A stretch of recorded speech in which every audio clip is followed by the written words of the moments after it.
Hello, it is day 14 of Linktober. One more day and we're sort of kind of halfway through. It's hard to say when we're actually halfway through because there's 31 days, so it doesn't really have a half, but it kind of does. It doesn't. Anyway, the prompts of today are food for the main calendar, and then Moblin or Bokoblin for the shadow calendar. For food, I decided to go a little bit silly and used the Breath of the Wild ability to cook, and let's just say it's the beginning of Link's journey, and he doesn't quite remember how to cook yet, and he's hungry. So, yes.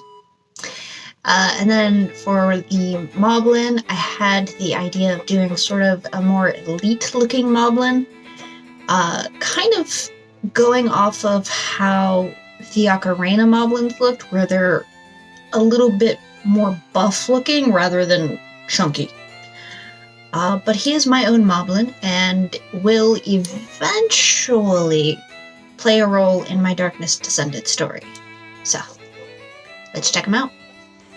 So, like I said, I decided to go a little bit silly with the food prompt. I made an enormously large cooking pot with an annoyed little Link crouched down on the other side, watching the food cook with a little squiggly above his head while he thinks about the food he wants. And then just a little inconspicuous pile of, something next to him. All of the mistakes. So there's really not too much to say on that. It was fun to make, and it was fun. And it was simple, but you know, it was an enjoyable symbol. The Moblin, like I said, I wanted it to be more of like an elite type looking thing, and had just sort of pulled up on Google the various different Moblins through the games, and kind of liked the more not chunky look of the Ocarina Time Moblin. It was, you know, the more muscled and not the heavyweight. Not that the heavyweight isn't, you know,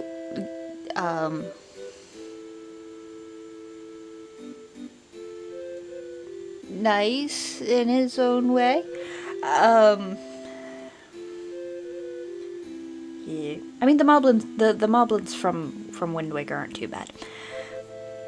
But yeah, the ones in Skyward Sword, they're tomatoes with arms and legs. Anyway, so I wanted him to look a little bit more like he could be, you know, a leader, like he could be in charge, not just a thing, essentially. And part of this idea came from the King of the Bokoblin in Twilight, because you don't realize it until your final fight with him, but he is more than just a monster. He can talk, he does have a thought, his people do have a way. You know, he makes the comment of, that's enough, we follow the strongest, I'm done. Realizing that Ganondorf is not the strongest, that it's Link. So he's not going to fight against Link anymore. So I kind of wanted something similar with this. The idea that he's not just this little screeching thing that, you know, sees you and comes and attacks. There's more to him than that. As I said in the beginning, he is going to be a character in my Darkness Descended story, but he won't show up for a very, very long time. And while I did try to make him seem very intimidating, he might not be all that bad, but you never know. I'm not gonna tell you. yet. As for his design, I did still want to stick with the little bit more of the classic red color. I made it on the more deep side of red. I wanted to go with more of, because the Moblins tend to have like a very pig-ish look to them. I wanted to go a little more boar with him, so I gave him like the boar's mane type of a thing, and the tusks and such.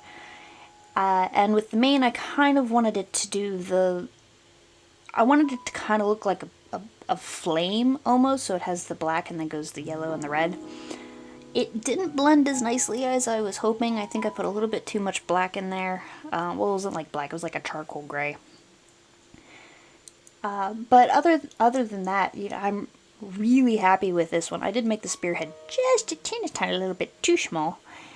But yeah, I'm really happy with how it came out, and while I was coloring him in and doing the line work and stuff, I was making up the lore about him in my head, and what would happen when my hero meets him, and how everything's gonna go down. So like I know how it's gonna happen. It's just gonna be wild till I get there, and I have to remember to actually write notes so I don't forget by that time. But yeah, the markings on his face were sort of a last second idea. I knew I wanted to do something, but I wasn't sure what, which is why I just sort of freehanded them on last second before I did the color for his skin. They are this is just like face paint essentially. It's what it is. It's not like scarring or anything like that. It's just like war paint essentially. But yeah, like I said, I'm really happy with how it came out, and I hope you like him too. And I hope you enjoy the silly little link that I did waiting for his food to finish cooking, hoping that this time it will turn out okay and he can actually eat. But if you enjoy these, I'll have links to the other playlists and to the rest of this year's Linktober playlist as well up in the card, so you can check those out and maybe join me on my arty journey through both Linktober and just in general. So I'm gonna sign off here and let you watch the rest, and I hope to see you tomorrow.